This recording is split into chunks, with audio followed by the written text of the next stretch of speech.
So hello my YouTube family, welcome back to my channel. This is Rekha Mishra and you are watching Rekha Mishra with another video. Guys, काफ़ी लंबे समय के बाद मैं आप लोगों के लिए कोई वीडियो बना रही हूँ और ये वीडियो जयराम महतो से जुड़ा हुआ ही है, क्योंकि सोशल मीडिया पर इस वक्त जो एक वीडियो काफ़ी तेज़ी से वायरल हो रहा है उसमें आजसू के जो एकमात्र मांडू से विधायक हैं उन्होंने अमर्यादित भाषा का इस्तेमाल किया है। मुझे लगता है आप सबको पता होगा उन्होंने क्या शब्द का इस्तेमाल किया है, क्या कहा है, लेकिन राजनीति कितनी ओछी होती जा रही है उसकी बानगी उनका वो बयान पेश कर रहा है।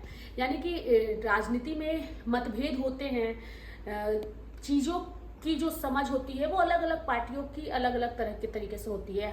हर नेता जो है उनका राजनीति करने का तरीका अलग होता है, लेकिन उसके बावजूद राजनीति में संयम रख करके सत्ता पक्ष हो या फिर विपक्ष हो या फिर निर्दलीय विधायक ही क्यों ना हो, सभी का खुले दिल से स्वागत करना ही राजनीति हमें सिखाती है। लेकिन मांडू के विधायक ने जिस तरह से अपशब्द भाषा का इस्तेमाल किया है और जयराम महतो के लिए जिस भाषा का उन्होंने इस्तेमाल किया है वो बता रहा है कि वो एक जनप्रतिनिधि की भाषा नहीं है।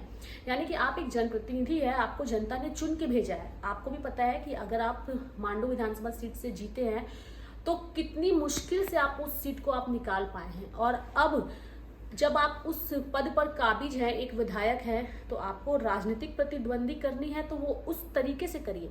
लेकिन एक प्रतिनिधि होने के नाते अमर्यादित भाषा का इस्तेमाल करना कहीं से भी सही नहीं है।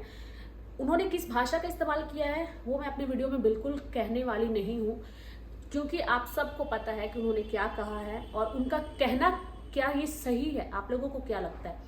हालांकि जेल कैंप ने इसको लेकर के मोर्चा खोल रखा है, और सबसे बड़ी बात है कि आपको याद होगा कि कुछ दिनों पहले आजसू का जो है कार्यक्रम था जो उनकी पार्टी की ओर से आयोजित किया गया था, लेकिन उस कार्यक्रम में अपनी पार्टी की उपलब्धियों का जिक्र नहीं किया गया। साथ ही विधानसभा चुनाव में करारी हार हुई पार्टी की, संगठन को मजबूत करना है उस पर फोकस ना करके सिर्फ और सिर्फ जयराम महतो की आलोचना की गई। यानी कि आपको भी पता है कि आपका जो कंपटीशन है वो फिलहाल जयराम महतो ही है, क्योंकि आप जिस समुदाय से आते हैं उसी समुदाय से जेल कैंप पार्टी आती है, उसी समुदाय की राजनीति कर रही थी, लेकिन अब उनका दायरा थोड़ा बड़ा हो गया है। वो अब पूरे झारखंडियों के हित में सोचते हैं, चाहे वो आदिवासी हो, चाहे वो कुर्मी हो, चाहे वो अन्य जातियों के लोग हो, उन सब की राजनीति फिलहाल जेल कैंप पार्टी कर रही है।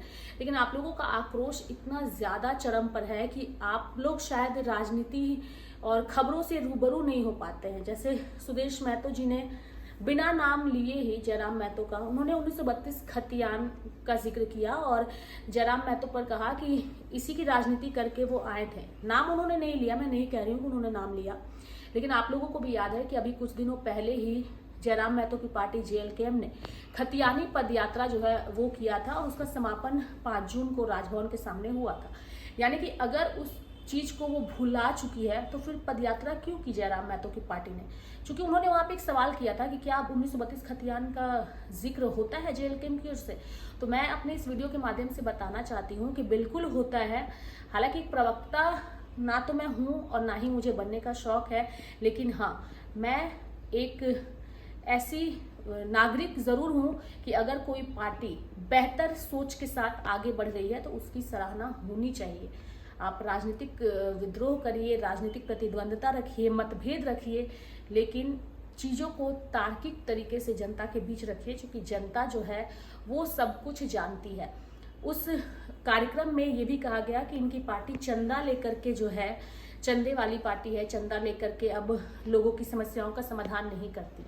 तो चंदा क्या मांगा गया था या चंदा निस्वार्थ भाव से दिया गया था, इस पर अमल करने की ज़रूरत है और इसे समझने की ज़रूरत है।